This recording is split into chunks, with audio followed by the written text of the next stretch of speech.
Richard, good morning. This is JD, Danny McCabe. First and foremost, thank you, sir, for even considering my story. The Third Gift, My Dance with the Devil and Her Mother. It is a book that I was highly encouraged to write by professionals, by family and friends, because of the nightmare situation that I went through as my marriage collapsed, my 23-year marriage. So the book really, I hope, highlights an opportunity for your listeners, your audience, to see an example of an individual who has not only reestablished his identity as a man and as a father, but who's also looking to take the traumatic experience and make myself even better. I've created a little business around it, and I'm hoping to do what I can to give back to others through sale of the proceeds of the book. Long story short, the first two gifts are my kids. The third gift is a revelation that my now ex-wife made between our attorneys that helped me to uncover and unlock several boxes of deception that occurred in our marriage. So everything that she accused me of doing, which began to unravel me as a man, hollowed me out emotionally, pushed me to the brink. Turns out everything she accused me of doing, she actually was doing. Everything from infidelity to drug addiction. She alienated me from my daughter.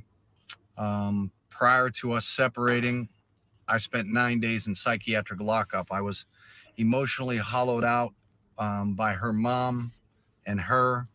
And the biggest mistake that I made is I kept myself on an island, and I have a very large network, and I told nobody about it. And it damn near cost me my life. So prior to us even separating, I spent 9 days in a psychiatric facility, which I would later discover that she played a hand in having me involuntarily committed. And then once we separated and she revealed the third gift to me, which was I don't mind telling you, was an STD. It was herpes. It opened my eyes, as I said previously, to everything that she had been accusing me of doing, she actually was doing. So I discovered 5 years of addiction to amphetamines. 2 of those years, she used our kids to fill prescriptions in their names to the tune of 600 days.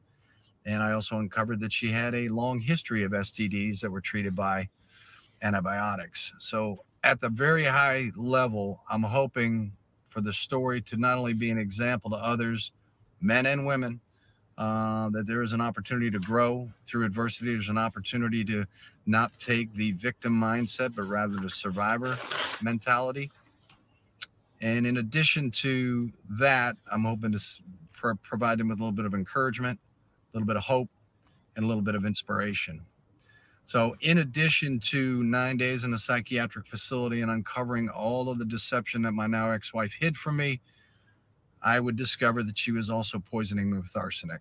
So I'm not only a survivor of being married to a closet narcissist, somebody with borderline personality disorder, that she unleashed her demons on me 17 years into the marriage, which I believe is related back to some daddy issues she had in her childhood, which I lay out in the book. So in the book, I walk people through this entire journey and hopefully show them resilience, strength, and the ability to come out the other side. So arsenic survivor, 9 days in psychiatric lockup, survived the broken healthcare system, the broken mental health care system, and also a long journey through the very biased family law court system.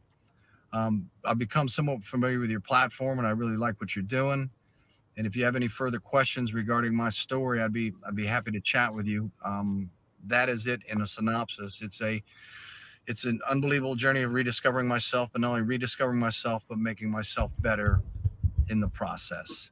And also having to reestablish a relationship with my daughter, because it alienated me from my daughter for 2 years as well. So thank you, sir, again for considering my request. Okay, so I'll pull that out of the screen. I think that kind of sets the tone for what all happened to you and what you're up against.